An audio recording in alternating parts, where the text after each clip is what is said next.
Hi, good evening. Wow, it's really loud. Thanks to all of you for coming. I'm Mike Doran. I'm a senior fellow here at Hudson.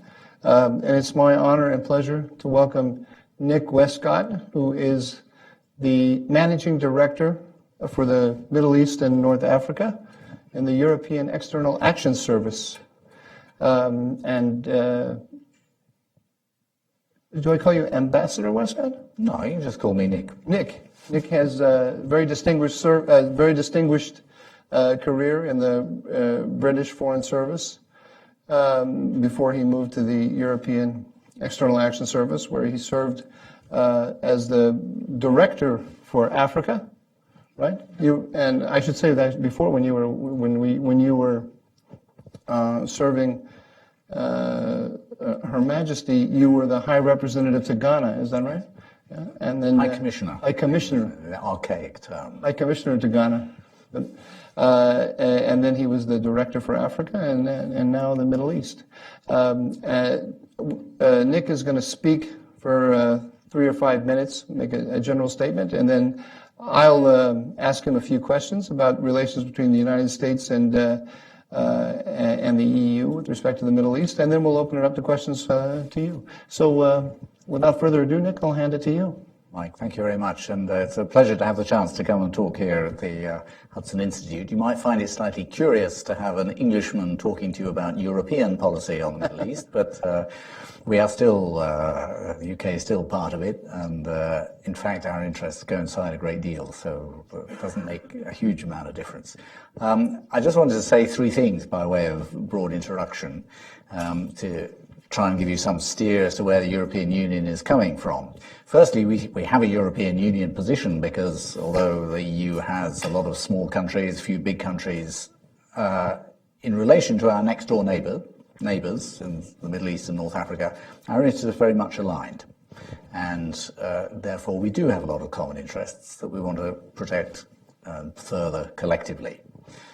Secondly, our approach is very much based on Europe's interests in the region. We have enormous economic interests, commercial interests, business interests. So the health of the economy of our neighbours really matters to us, matters to them. We want it to grow fast. We're looking to build prosperity across the Middle East, North African region in our mutual interest. But secondly, the stability of that region has a direct impact on the EU. If there is instability, it's Europe that the refugees flee to for safety.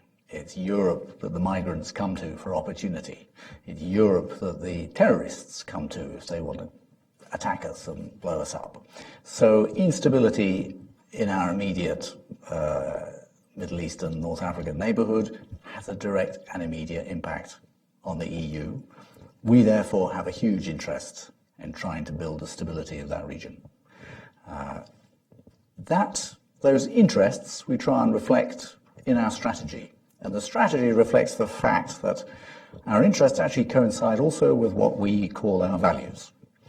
And that is, we believe the region is going to be stable if there are governments that are accountable to their people rather than imposing on their people. And we believe there will be stability if the economies of that region are relatively open, they trade, they encourage investment, they're good for business.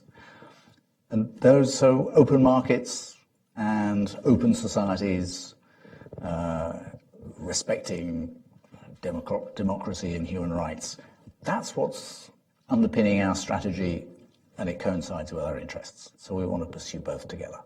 We try and represent that in a set of strategies. We have a global strategy that the High Representative Federica Mogherini launched last year. And stability of our immediate neighbours was a key element of that. So what we are now doing is trying to put that into action. And this is what we might then discuss in more detail, particularly in relation to the conflict in the region. Putting that into action, we first of all want to promote prosperity in the region. We have a whole set of large programs supporting economic development, building partnership, opening trade and business links. Secondly, we do it by trying to prevent conflict breaking out. And a lot of what we're trying to do across the region is prevent the spread from some of the conflicts that are existing, supporting those countries that may be fragile but are still relatively stable.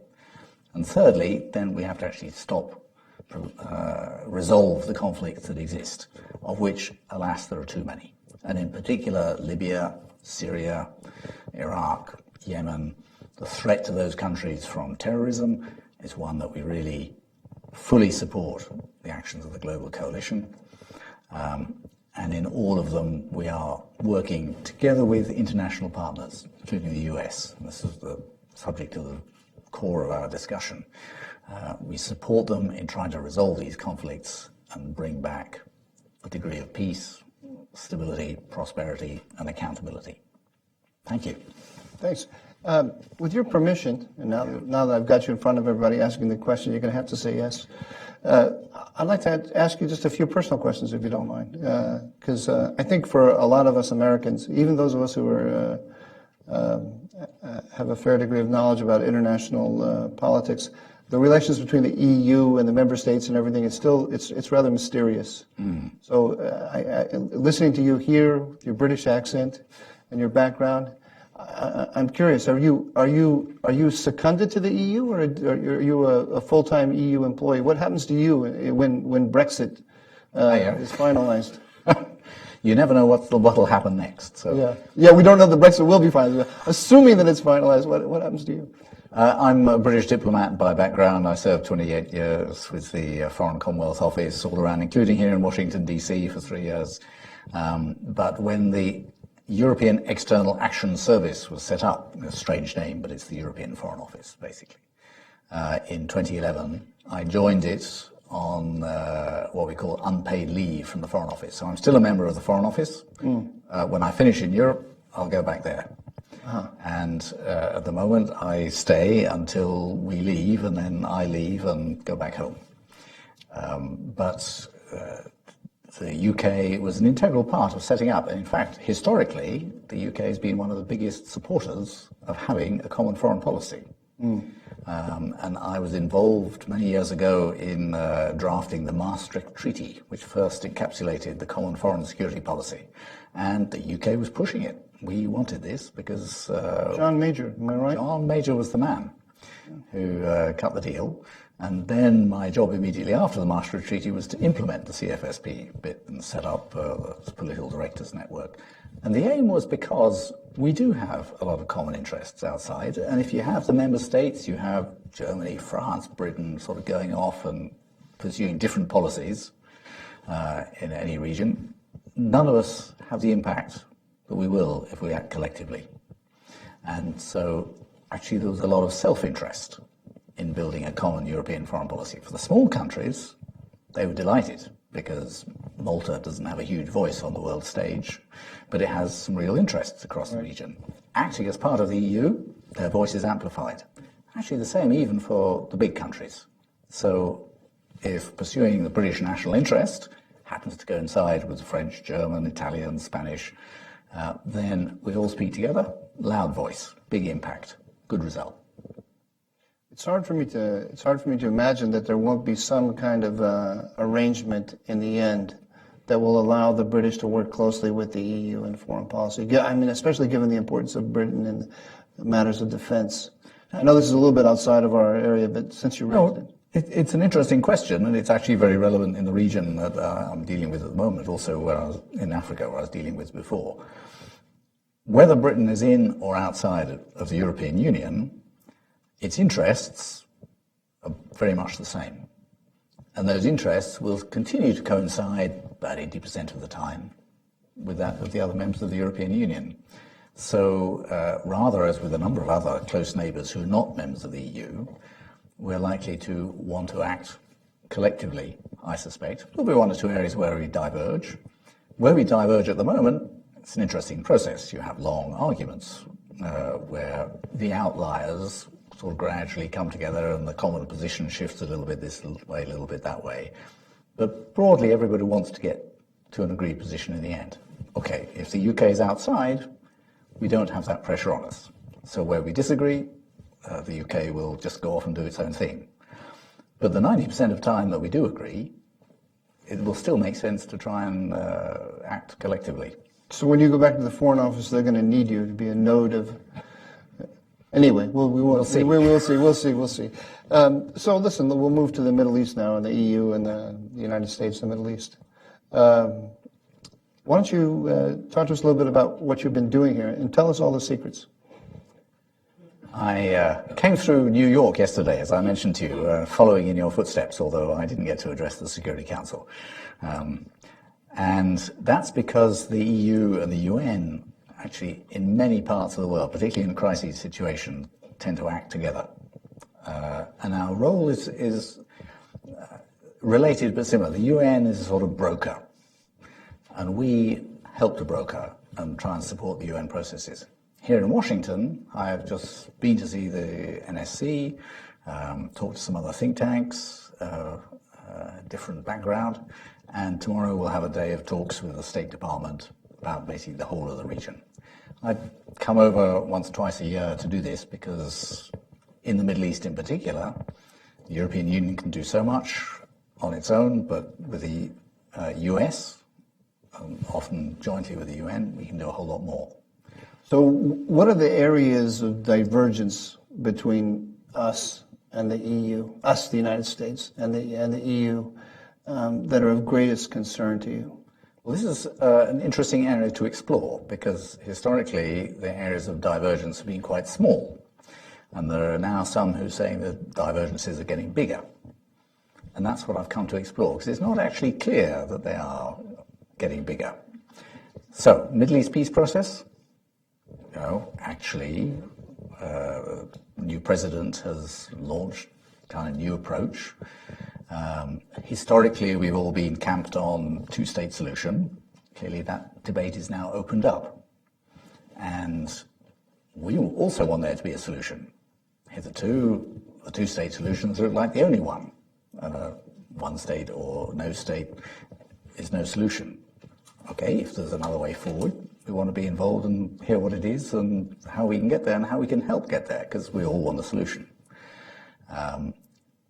Insofar as at least one party has said the two-state solution is the only solution, the Palestinian side, that still looks like the most obvious solution to head for.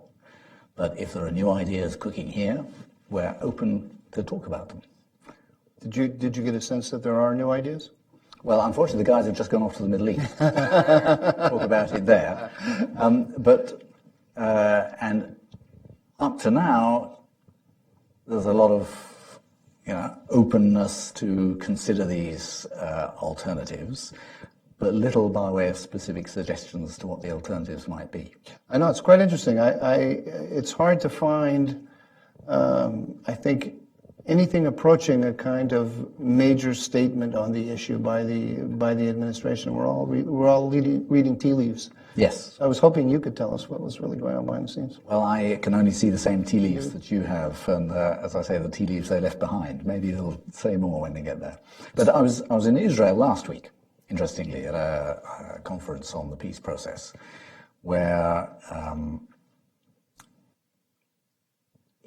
unexpectedly, there was rather more optimism that the kind of fluidity, flexibility that the new president's approach had introduced might actually lead to people thinking fresh thoughts about the peace process and might make things move a bit. Because, to be honest, they haven't been moving a lot lately. There's a lot of talk about this outside-in idea of using the Gulf states and their shared concern about Iran, the concern that they share with Israel about Iran, as a lever or as a mechanism for shoring up the Palestinians and encouraging them to make concessions, and also encouraging the Israelis to make concessions, so that it becomes kind of a wider negotiation than just an Israeli-Palestinian negotiation. Do you have much hope of that? It has been on the table for 15 years now, the Arab Peace Initiative, And the Arab countries, including the Gulf countries, still say, yep, we are willing to move in that direction, recognize Israel, open relations, if there is this kind of settlement. But what's interesting is, we find people will say quite a lot quietly, behind the scenes, but if you come in public, they all stick to their existing positions. Right. And actually we need to see some of those conversations behind the scenes reflected in public presentations. So I think Arab engagement is going to be vital to finding the solution. They can put in a lot of money, they can give a lot of political support, they can help encourage the Palestinian side in particular, but also the Israeli side. So come on, it's worth cutting a deal now. So their involvement is essential. But ultimately, only the two parties can decide what they're willing to live with. And we're all a supporting chorus. So when you look at the Middle East, forget about the Americans for a second, but no, we can leave the Americans in there too. You look at the Middle East and the Americans. What is the thing? You gave us the kind of overview of the strategy, but what is the thing that personally keeps you up, keeps you from sleeping the most? I'm going to qualify that question. What do you spend your most time on? Yeah. And what causes you what troubles you the most? Because it might not be the same thing. The answer is the same, and it both applies to me because I cover this area, but also the European member states collectively. It's Syria and Libya. And for slightly different reasons. Libya is a state in complete disorder on our borders. The Mediterranean Sea is quite narrow at this point, so we can consider that our border.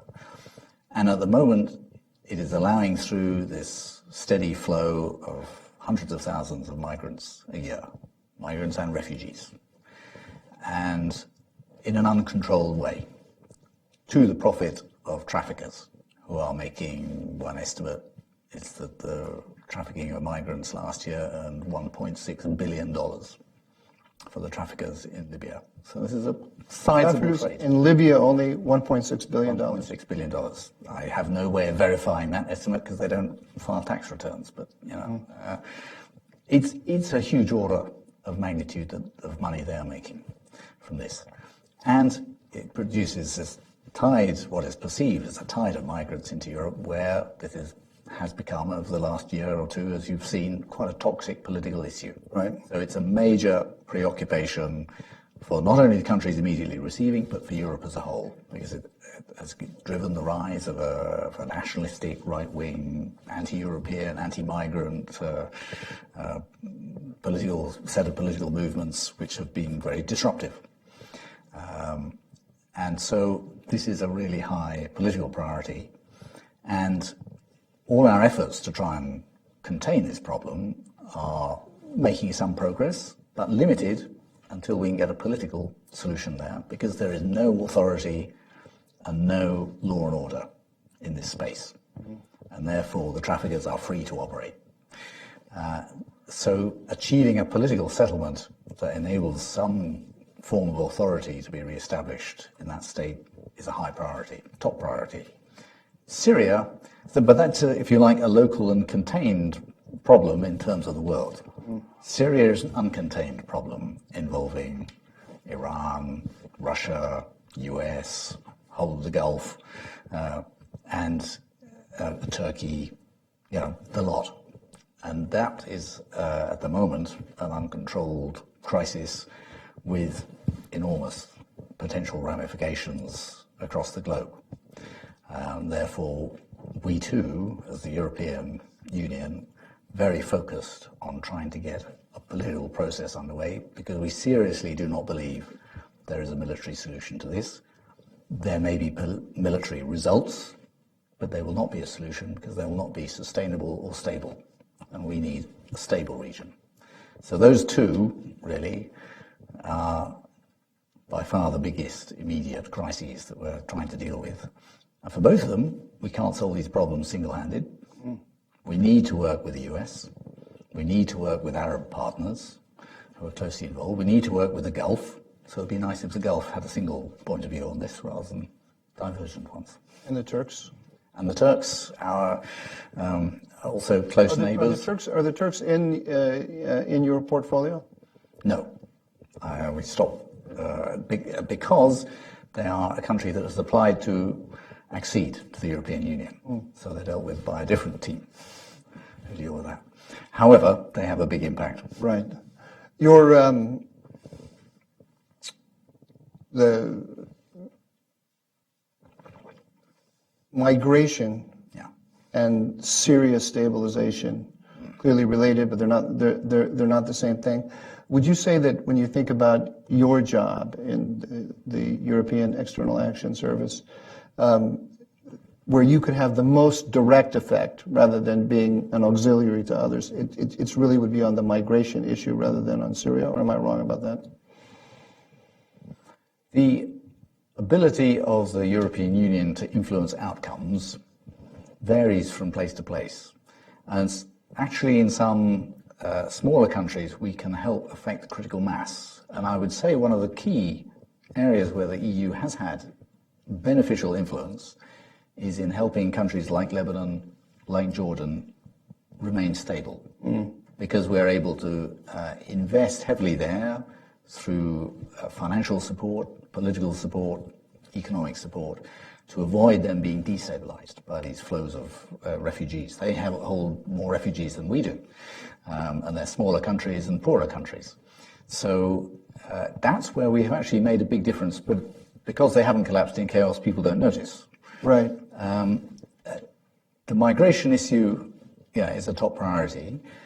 It was a major issue in relation to Syria until we were able to agree an arrangement with Turkey that stopped the flow. So that was, again, a critical issue, yes, and it's where the European Union was able to make a difference by working with the Turks to stop the flow. So when you start thinking like that, because this is what I was driving at, is you don't have an army. The states have the armies, and the states are making, exactly. Right? So on the one hand, you're representing all of Europe, but when it comes to tools, you don't have all the tools at your disposal. So you have to, on the one hand, you have to think strategically in terms of the big picture, but on the other hand, you have to think about what your organization, the value added of the specific value added of your organization. I think you probably just answered this, but if I put the question to you like that, and I said, where is the greatest value added for your organization, not your perspective? Where would it be? Would it be Lebanon, Jordan, or are there other areas as well? I'll take one step back because the point you make is a very important one, and also the situation is evolving all the time. Up to now, the European Union's instruments, if you like, have been primarily economic. Trade agreements, financial support. Therefore, where we've been able to make the biggest single difference really is across North Africa. Countries like Morocco, Tunisia, potentially Algeria, or ones like Jordan and Lebanon, where our economic support can really make all the difference. Right. And Tunisia's stability owes a considerable amount. The huge support, not just the EU, but the EU has really helped support a democratic process that has built a degree of stability, enabled a more peaceful transition after the Arab Spring than we've seen in other places. All our support could not stop Libya. Right. Disintegrating. So, it varies from place to place. But that's traditionally been our the major leverage, the major influence that we can bring to bear. But one of the big conclusions from last year's global strategy is that soft power is not enough to protect our interests. Right. And you're quite right.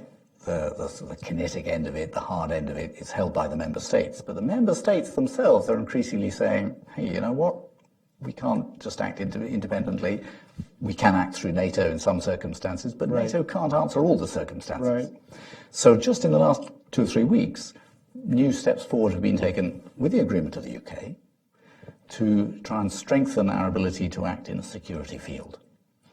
These are still limited operations, but we have common security and defense missions which provide training, provide security sector reform, provide border management assistance, and we are beefing up our ability to use those and expand the size, expand the resources available to them, expand the coordination.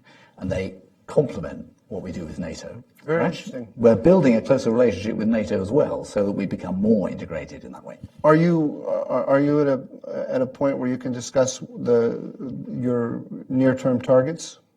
As I say, the near-term targets are quite modest at this stage, but it's a direction of travel where I think, we take one step at a time. We're not setting ourselves over ambitious goals to set up a European army. We've been around that course a few times in the past.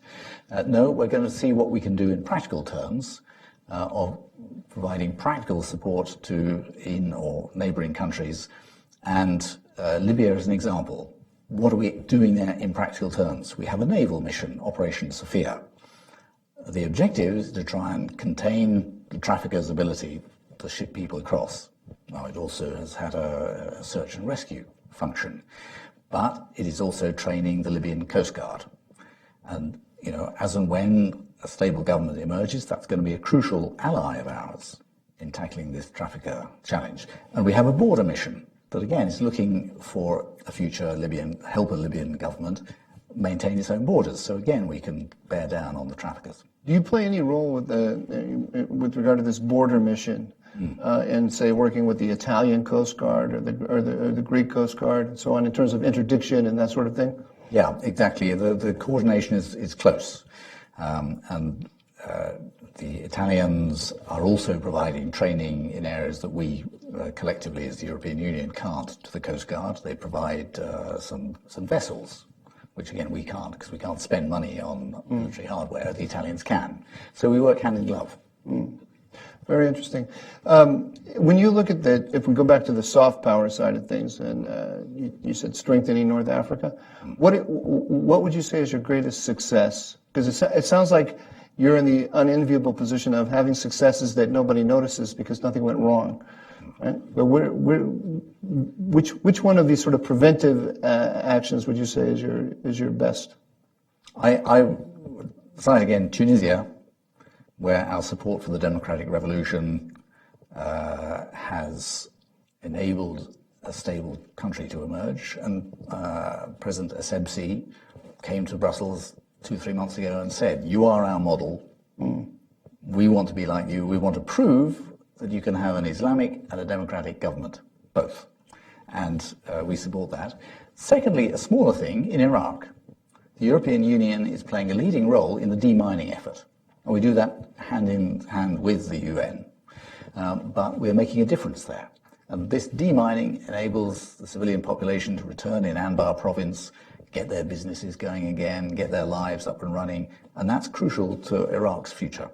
So sometimes it's in small contributory ways. In others, occasionally, it's a really big thing. Our support again for the Lebanese political process, which is working. For the electoral process, they've just agreed a new electoral law. We will support them implementing that. Now let me take you to a more contentious issue. Then we'll take questions from the crowd. Contentious with me, not necessarily with my government. Perhaps with my government as well. I recently went through Brussels, and I think there's one area where there's clearly a big divergence between, I would say, generally the American perspective and the European perspective, but certainly my own personal one, and that's on the question of Iran and Iran's activities in the region.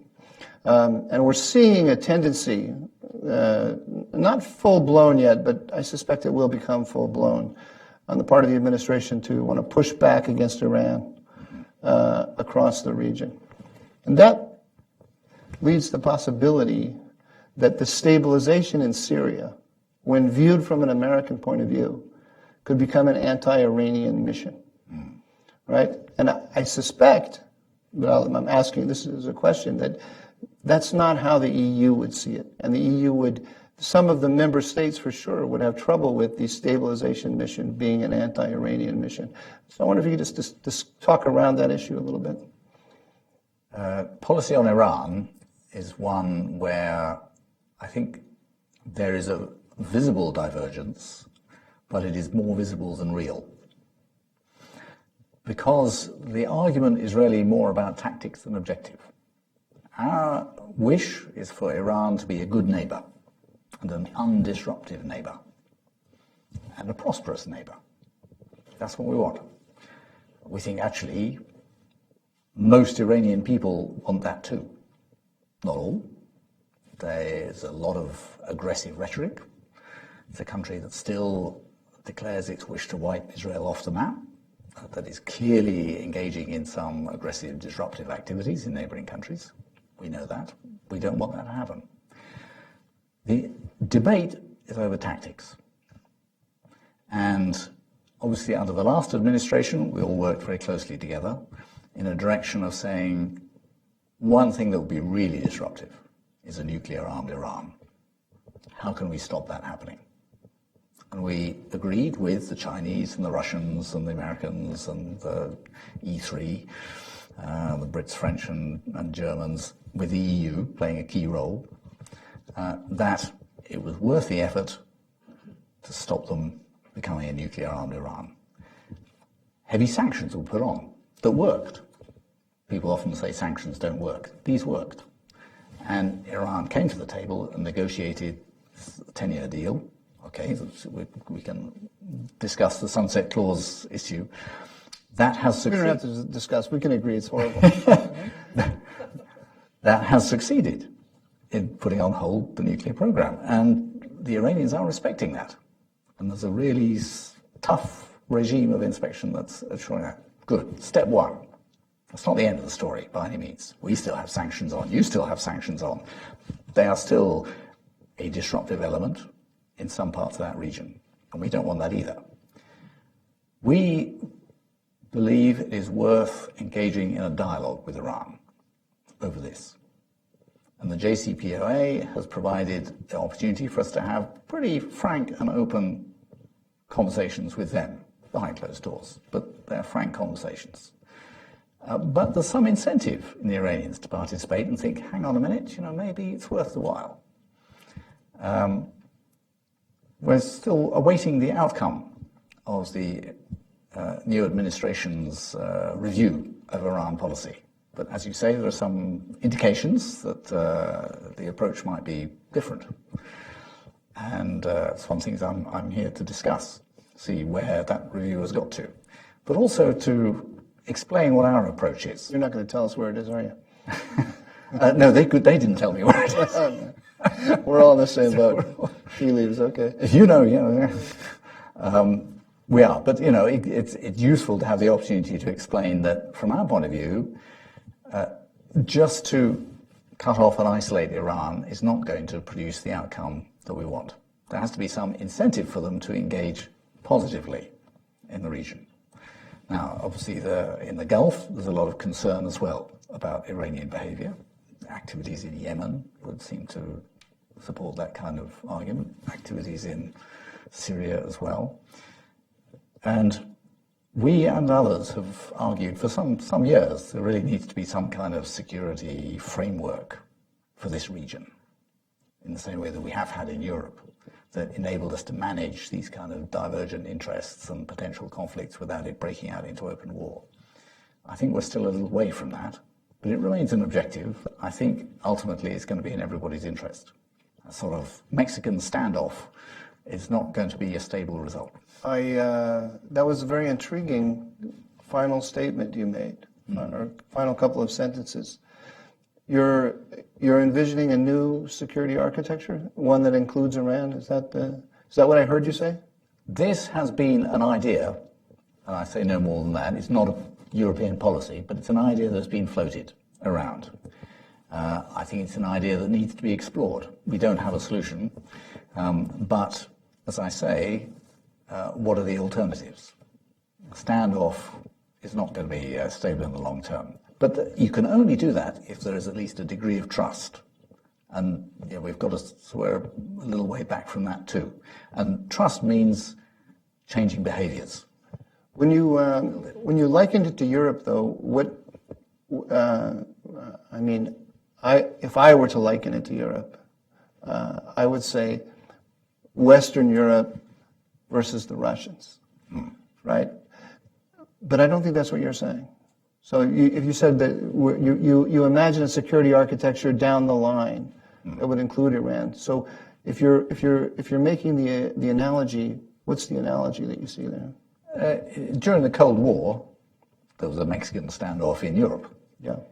And over time, we began to build organizations like the OSCE, as it's become, and the Helsinki process, at which you could begin to talk about these things. You didn't trust each other, but at least you began to have some conversations about it. And I think we need to look for some opportunity to begin building that conversation.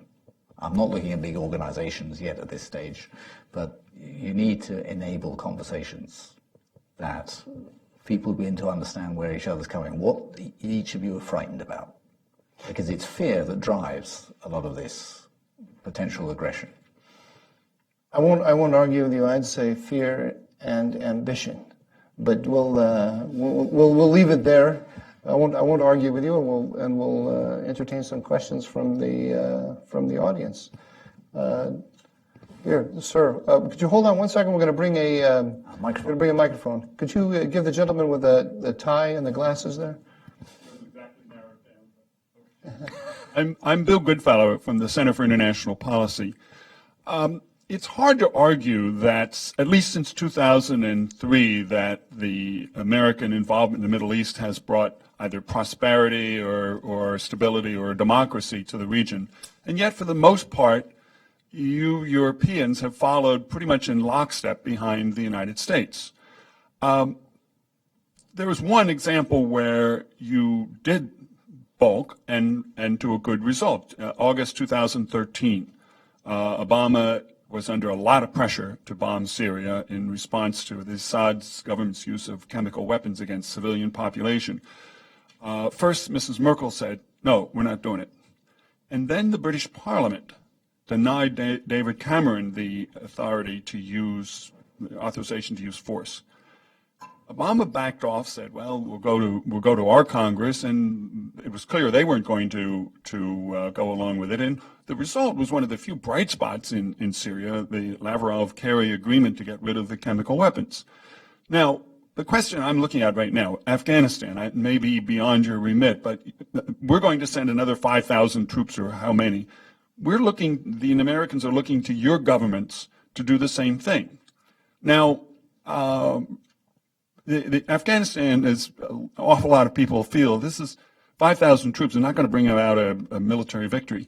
And a lot of people, a lot of my friends in Europe feel there's got to be a negotiated political solution of some sort. Would Europe be willing to say, okay, we're going to put our troops in, but only if you can convince us, you military people can convince us that you're headed towards some sort of political solution rather than to try to win this? I mean, Mr. Trump's made it easier for you to sort of act independently, that's for sure. But would Europe stand up and do that? And is there the political will? Is there the unity? And my hope is that Europe will start, asserting itself. I mean, you're very important players here, and like I say, Mr. Trump's made it a lot easier for you to act independently.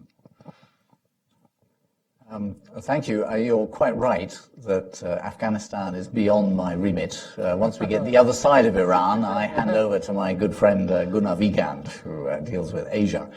However, there's a point you made at the end, and I won't go back through the sad history of Syrian policy. But there's a point you made at the end, which is about Europe's willingness and ability to act independently in pursuit of what it sees as its interests.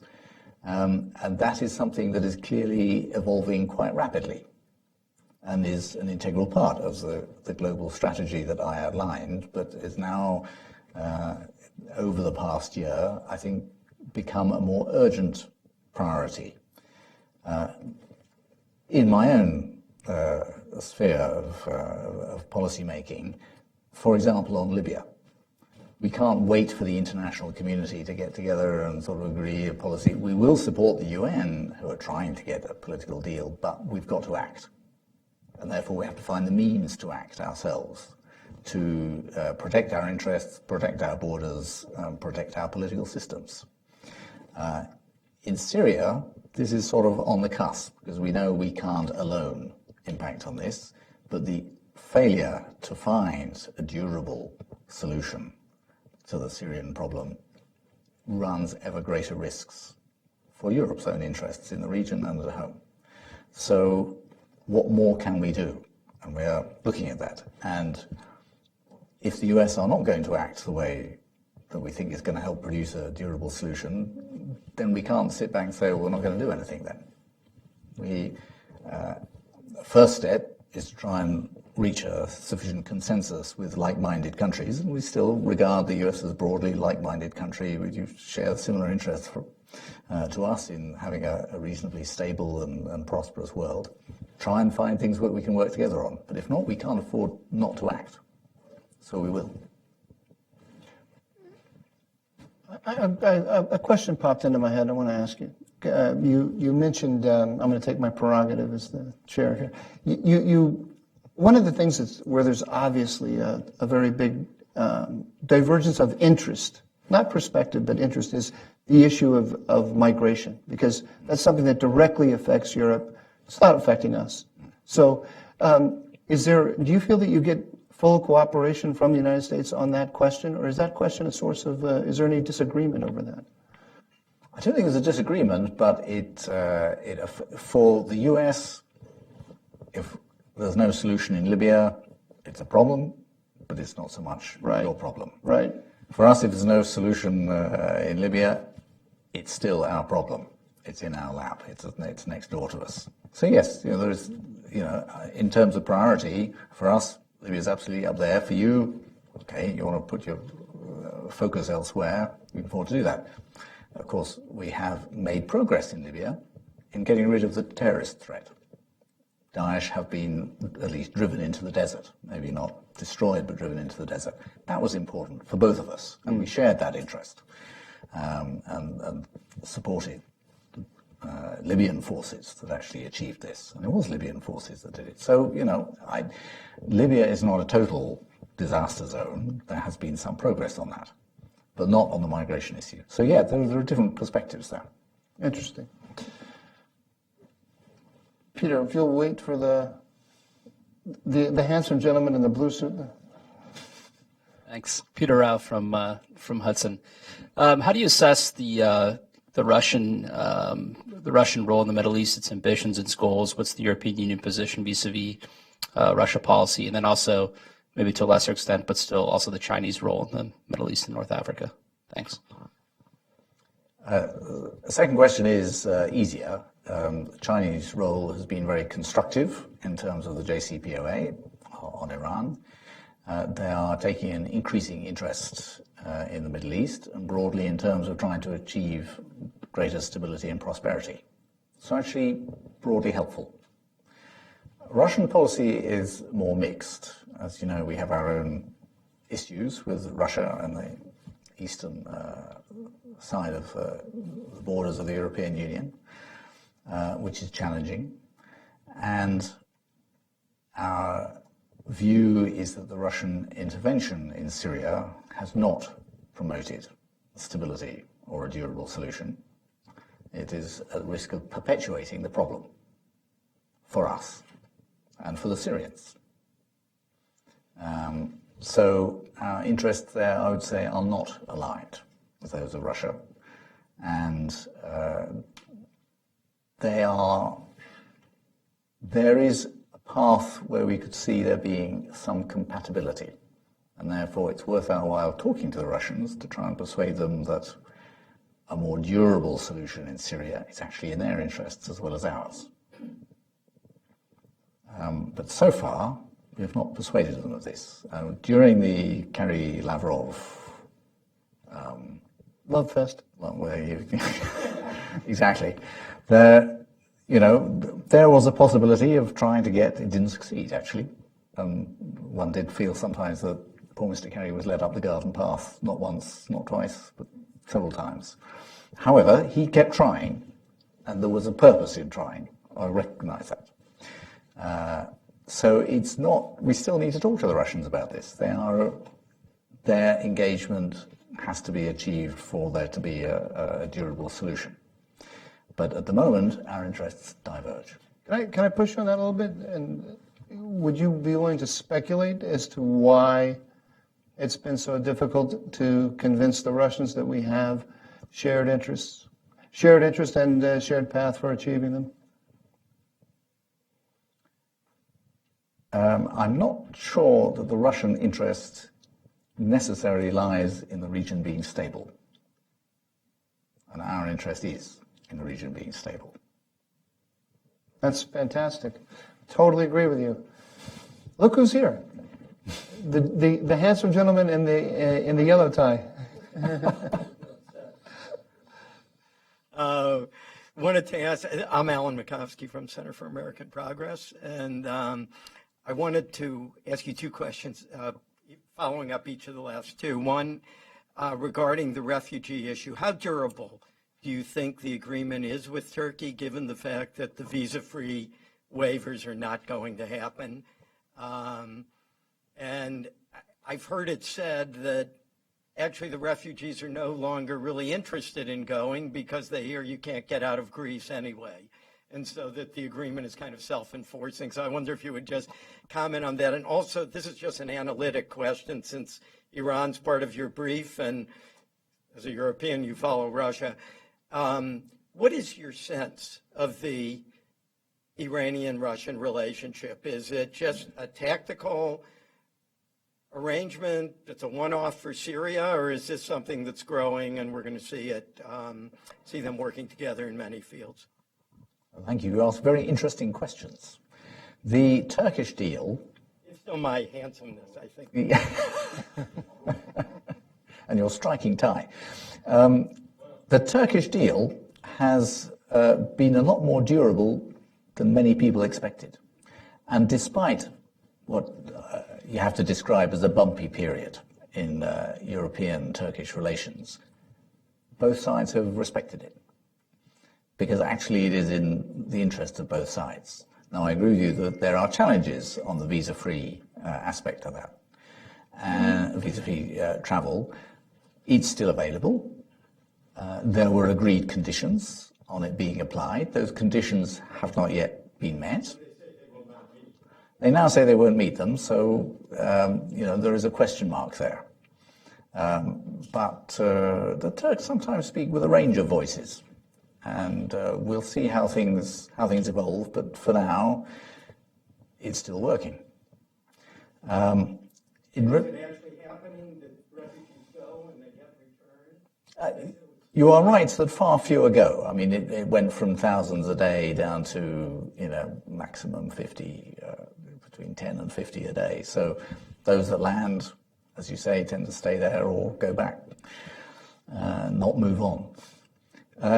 In terms of Russia and Iran, it's a very interesting question, and I wish I knew the answer to your question. But our perspective is that all the parties engaged in the Syrian conflict have different and individual interests.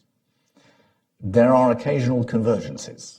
And the Astana process that brought the Turks, the Russians, and the Iranians together